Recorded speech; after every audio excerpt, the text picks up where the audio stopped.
Montesquieu disait « Je n'ai jamais eu de chagrin qu'une heure de lecture n'ait dissipé ». Évidemment, si vous avez pour lecture Mein Kampf d'un certain Adolf Hitler, la proposition de Montesquieu ne vaut pas et vous allez vous en rendre compte tout de suite au cours de cet épisode.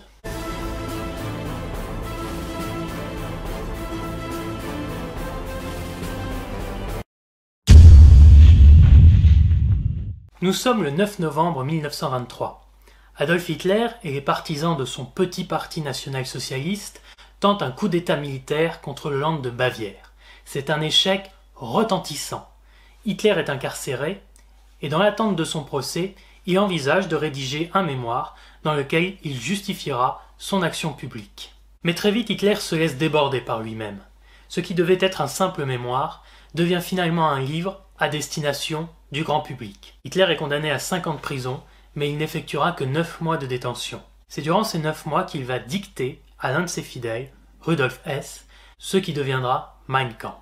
Rudolf Hess tape sur une machine à écrire, et pour anecdote, le papier a été fourni par Winifred Wagner, la belle-fille de Richard Wagner.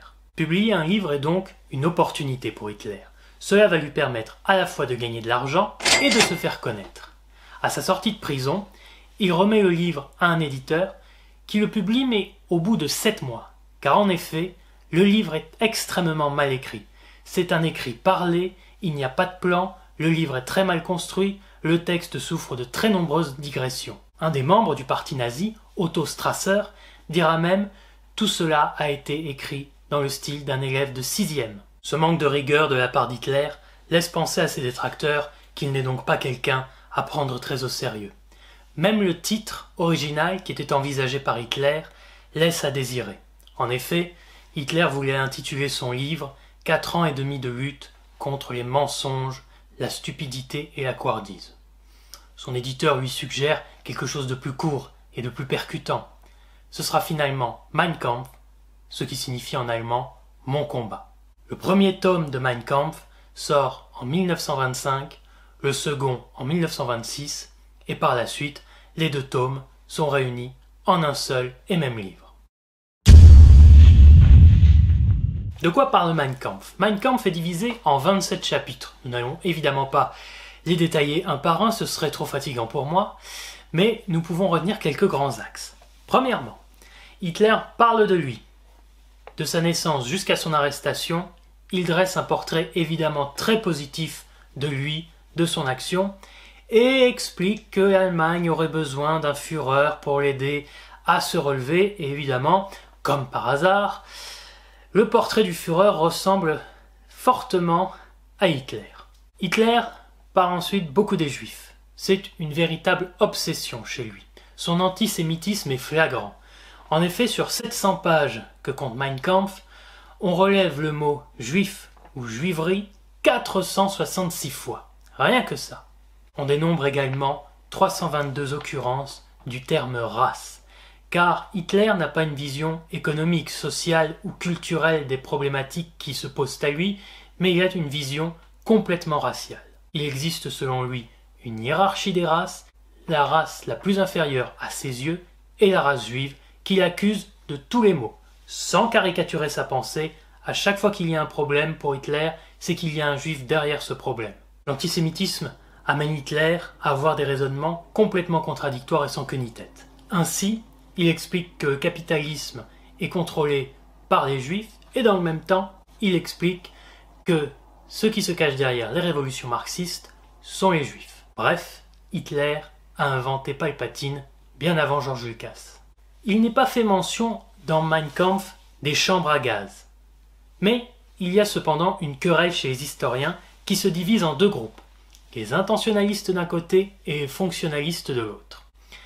Les intentionnalistes expliquent qu'à partir du moment où Hitler considère les juifs comme un ennemi à abattre, forcément, il y a une volonté exterminatrice. Il faut savoir qu'Hitler était un dictateur extrêmement paresseux, il travaillait très peu et il n'était pas un homme à se soucier des moindres modalités.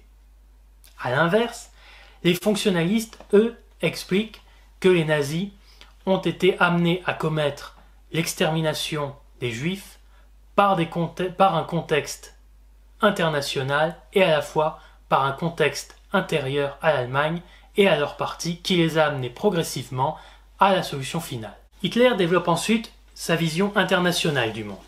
Il considère que tous les Allemands, tous les germanophones, qu'ils vivent en Allemagne ou en Autriche, doivent vivre dans un même État. Il appelle donc à ce qu'on appelle l'Anschluss, c'est-à-dire la réunification de l'Allemagne et de l'Autriche. Ce n'est pas une idée nouvelle de la part d'Hitler, c'est une idée qui avait déjà été développée par les nationalistes allemands tout au long du XIXe siècle. Une fois cet Anschluss réalisé, Hitler part du constat qu'il faudra nourrir tous ces Allemands. Or, les ressources du Reich ne seront pas nécessaires pour satisfaire les besoins des uns et des autres. Il suggère une expansion vers l'Est. Il suggère d'aller conquérir un espace vital, un Lebensraum. Pour cela, il faut donc faire la guerre à l'Est, il faut donc faire la guerre aux communistes. Dans sa vision internationale du monde, Hitler préconise une alliance entre le Troisième Reich et le Royaume-Uni. Au Troisième Reich, la domination continentale de l'Europe et au Royaume-Uni, la domination maritime. A l'inverse, il y a un pays que Hitler déteste plus que n'importe lequel, c'est la France. Il considère que c'est l'ennemi à abattre. Durant les premières années de sa publication, Mein Kampf n'est clairement pas un succès de librairie. En effet, il faut attendre 1930 pour que le parti nazi devienne un parti de grande ampleur, que ce soit du point de vue des adhérents ou du point de vue du nombre d'électeurs. De plus, comme je vous l'ai dit, Mein Kampf est un livre extrêmement épais, 700 pages. Il est très mal écrit et le prix de ses premières éditions est très dissuasif. Lorsqu'il arrive au pouvoir, en janvier 1933, Hitler n'a pas vendu 300 000 exemplaires de son livre pour un pays de 60 millions d'habitants. C'est assez peu quand on sait que le parti nazi comptait 1,5 million d'adhérents et jusqu'à 13 millions d'électeurs. D'ailleurs, certains des hauts dirigeants du parti nazi ont admis ne jamais l'avoir lu. L'arrivée au pouvoir d'Hitler suscite un intérêt et les ventes du livre explosent. Mais Hitler veut aller plus loin et très vite, il instaure sa dictature. L'État et le Parti national-socialiste ne font plus qu'un. Et cet État-parti va doper les ventes du livre. En 1945, on estime qu'à peu près 12 millions d'exemplaires sont détenus par des Allemands. Pour autant, les Allemands ne se sont pas rués pour acheter ce livre. En effet, l'État a tout fait pour le mettre dans les mains des Allemands. À partir de 1936, le ministère de l'Intérieur incite, pour ne pas dire oblige très fortement, les municipalités à offrir aux couples de nouveaux mariés un exemplaire de Mein Kampf. Tu parles d'un cadeau. Hitler se constitue donc une petite fortune, ainsi que son éditeur, sur le dos du contribuable. Mais les nazis vont plus loin. Lorsqu'un employé d'une grande entreprise part à la retraite, on lui remet en cadeau un exemplaire de Mein Kampf. Des notes circulent dans les différentes administrations, et on fait comprendre qu'il ne serait pas normal qu'un exemplaire de Mein Kampf ne soit pas à disposition des fonctionnaires. Enfin, les scientifiques, pour donner du crédit à leurs travaux, ont tout intérêt à citer Mein Kampf comme une référence. En revanche, il leur est formellement interdit de faire une analyse critique de ce texte, ce qui est un bel aveu de faiblesse.